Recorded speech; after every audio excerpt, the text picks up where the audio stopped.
Welcome to Athens Politics Nerd. Continuing our series of interviews with the candidates running for local office, I interviewed Commissioner Tim Denson, who is running for school board in District 5. Denson is running for school board this time because he was gerrymandered out of his commission district by the Republicans in the state legislature. And the election's coming up soon, on May 24th, so let's get straight into it. Here is Tim Denson. Hi Tim, thanks for coming on the show. Great to be here, Chris. So normally I would start off by asking you why you're running for school board, but in this case maybe we should start off by talking about maybe why you're not running for commission, because that was your plan A, correct? Definitely. Running for school board was not what I thought I'd be doing when I thought about it last year. I was definitely planning on running for re-election for the commission. Unfortunately, the Republicans in the state legislature, who are part of our local delegation here in Athens, had different ideas.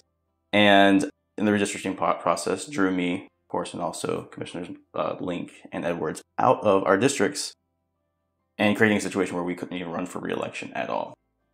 Fortunately, I was actually drawn into the school board district for District 5. I lived very close to the line for that one and saw, I think, a great opportunity for me and also for our community for me to be able to serve in that capacity. And so trying to make the best out of a difficult situation, yeah. But some people say our school system isn't really doing a great job at educating our kids here in Clarke County, but others are more understanding of the very difficult job teachers face here with all the poverty and the other problems that kids are dealing with that maybe they don't face in other communities. So maybe our teachers are actually doing a good job, but under difficult circumstances. What's your take on that? How is our school system doing overall?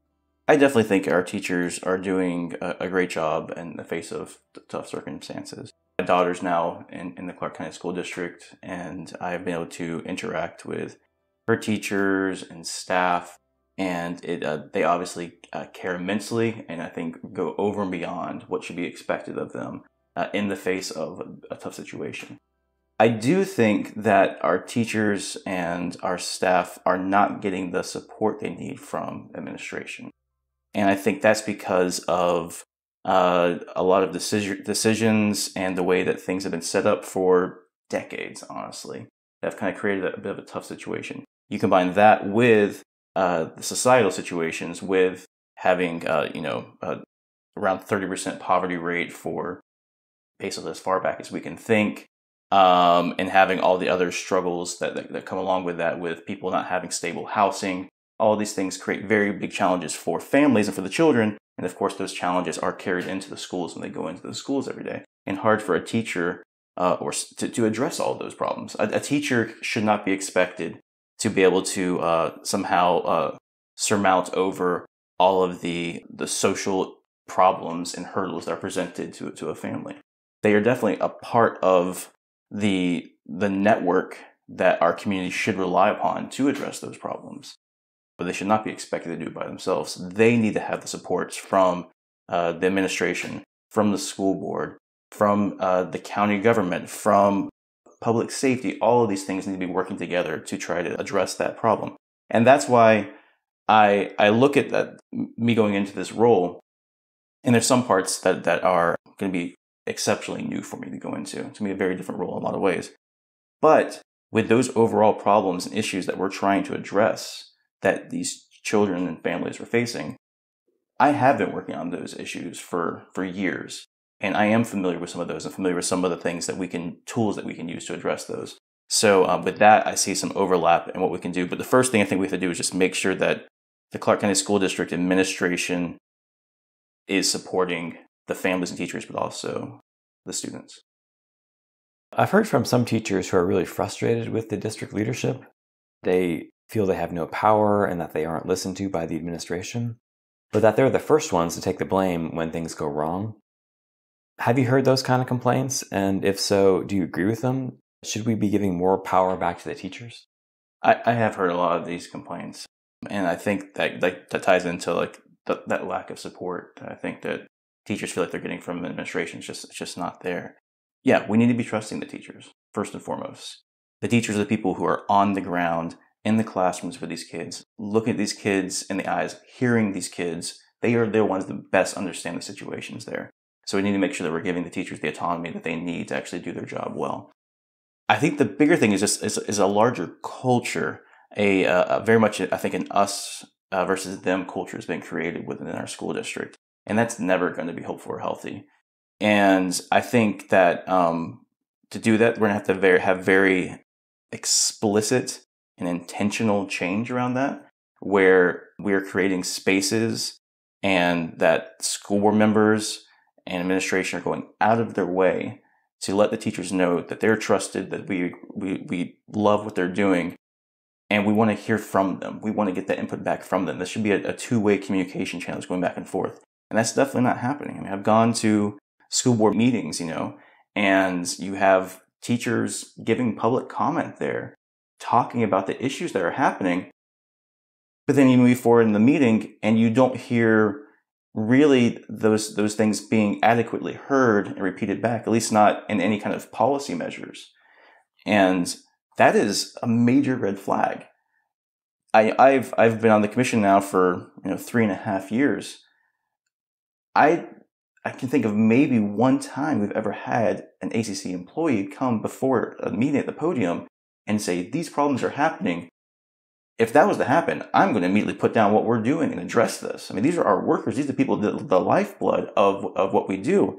And the same thing with the teachers. We need to put those things aside and be like, what is happening here? This is a major problem. It needs to become priority number one. And the fact that that's not happening is very problematic. So I definitely plan on pushing and advocating for those teachers to be heard and brought into the policy-making discussion. Issues of discipline and restorative justice have been in the news again with the firing of Principal Pendley from Clarke Middle School last year. And for the audience, restorative justice is a softer form of discipline that involves discussing the problem with the child, sometimes having them talk directly to the person that they've harmed, where the two can figure out a course of action that'll make things right again, if that's possible. So I wanted to ask if you were a supporter of restorative justice, or do you think that we need a more punitive approach? For example, should we give teachers a freer hand to actually punish disruptive students?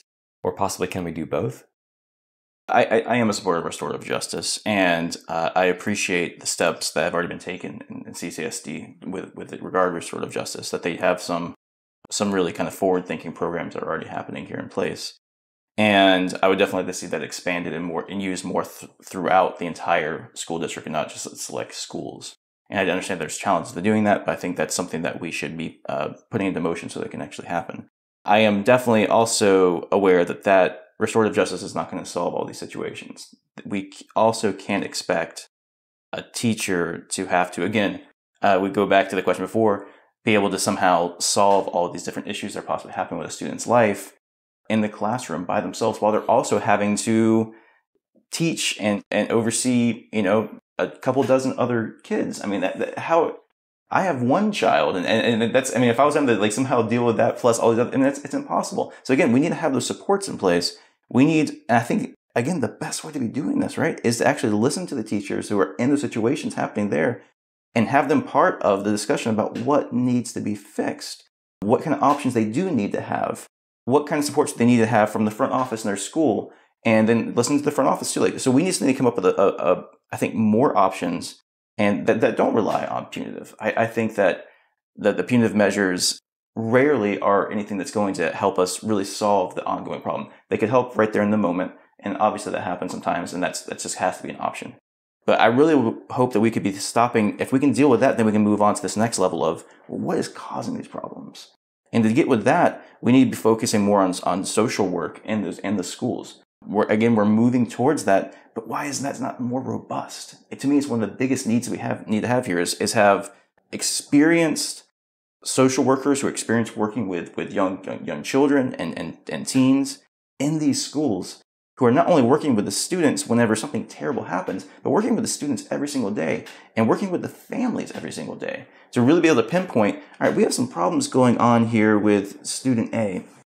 I'm going to put some time aside before these things really exasperate and get to a really bad problem. We want to try to head that off and have start meeting some of the parents. Try to find out what we can do to help. Not what can we do to try to punish and make the parents feel a bit worse. But try to see what problems might be happening on and how we can assist that. I think one of the biggest things that I'm excited about doing is when it comes to truancy. A big thing that we need to do is just make sure these kids are actually getting to school in the first place. If you want to talk about make sure a child is actually going to succeed, well, they have to be in the classroom. I would love us to have a social worker way of going about that, where we identify, all right, we have these students and they're not showing up like they should, and we see that's getting worse. We don't want these kids to fall off the map where they're not coming to school anymore. We're going to try to do everything we can in a compassionate way to reach out to these families to see what we can do to help. Is it transportation issues? Is it childcare issues? Are there problems going on in the home that are possibly dealing with physical or mental health issues?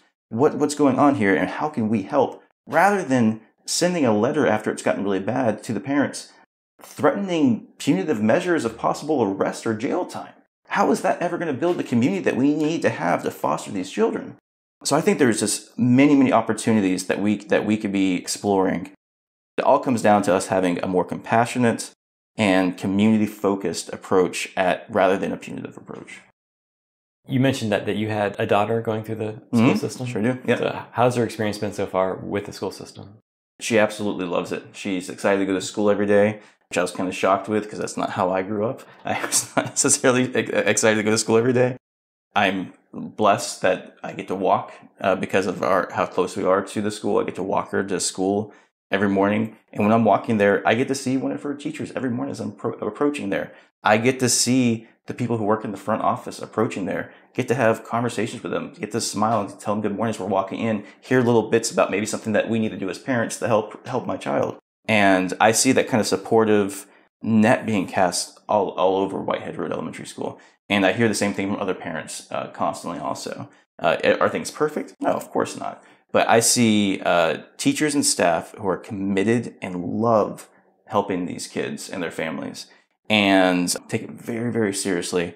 And honestly, when I see that, I just want to make sure that as employees that they're valued better. And that's another one of the big things I'm excited about, is trying to make sure that we are making competitive wages and benefits for all of these teachers and staff. Not just the head teacher, but also the parapros, also the front office staff, the people who are driving the school buses, people who are feeding my child.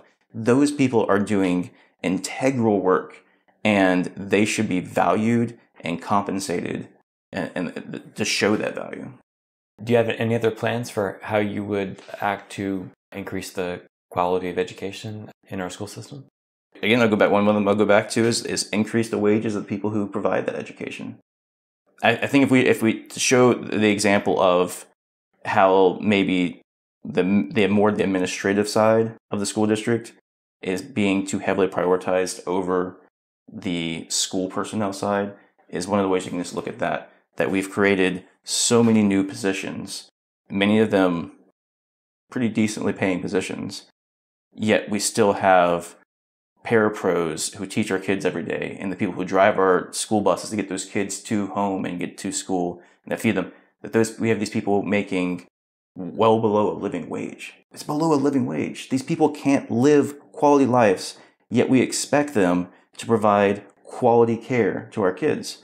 Yet at the same time, we're sitting on millions of dollars of federal aid that I'm very well versed in the limitations of what we can do with that money. And I'm very aware of how we can use that money to pay personnel and give bonuses. But I don't want to just do bonuses. I want to be paying them a better salary day in, day out. So we have the funds, we have the revenue. Why aren't we having that money go directly to the people who are hands-on working with our students and our children? Yeah, I think that's one easy way that we would just be able to increase the quality of education. Another one, again, is just to make sure that we're actually having these students are making it through the doors of our schools. That should be, we talk about trying to ensure that they're actually going to succeed and get to graduation. Well, let's make sure then whenever they're in 5th grade, they're actually coming to school. So let's prioritize that, but prioritize that through a community support system. Let's be working with the neighborhood leaders that we have here that ACC Gov has already been paying, one of them is assigned to every single elementary school district, and finding ways that we can work with them, again, to also help with that community net to help families. We have a ton of tools. We just have to be creative and competent, and putting aside any kind of pettiness or egos and deciding that we're going to put the students first. And to me, if you're going to put the students first, you have to put the teachers and staff right there next to them. Everything's in front of us. When I ran for commission, I said the same thing. Like, the tools that we need to fix these problems are laying in front of us. It comes down to, do we have the initiative and the political will and the correct priorities to be able to begin addressing these problems? And then my last question is, why should voters choose you over your opponent? And do you even have an opponent? I was a little confused on that point. I believe he dropped out, right? I have spoken with Bernard, and my understanding is that Bernard, he is still going to be on the ballot, but is not pursuing this race. And we've had a good discussion, and I look forward to working with him and talking with him more too, so that I understand his priorities better too, and that possibly I could be incorporating them into the work that I'm doing and working with him. And so I think I would like people to vote for me, because I'm going to take this job very, very seriously. I see this as an opportunity to take the skills that I have and the experience that I have as a commissioner, but also as a community organizer over many years, and from someone who's experienced working within bureaucracies and difficult grinding gears of government to get things done. I understand how to do that. I've worked with legislation creation. I've worked with creating town halls and creating spaces so that people can be heard. I have experience doing this, and I'm excited to take that experience and duplicate that as a school board member, so I can have town halls to hear the teachers directly, so I can hear directly from the parents and the students about what's going on, and be able to take that into my work and into those school board minute meetings, and be able to say, hey, this is what I'm hearing. This is what the folks are telling me, and not having to rely upon them coming to the podium coming to the last possibility they have to try to speak the change. Instead, meeting them where they're at and having a better, more holistic idea of what is needed to be done. And using all of that as a school board member to hopefully work with all the other school board members and really get focused on creating a culture of trust within our school district, which I think is lacking right now amongst all different parties. And again, one that's going to really, really think about this and take in all the data we can do, but also, again, all this direct information from people to create a school system that's going to work for everyone. Okay, great. Thanks so much for being on the show, Tim. Thanks for having me. Thanks for listening, and thanks to the APN members who make this show possible. After this episode, the APN podcast is going on a bit of a hiatus, so look for another episode coming out in July maybe, possibly August. I need a break. So have a great summer, you guys. APN out.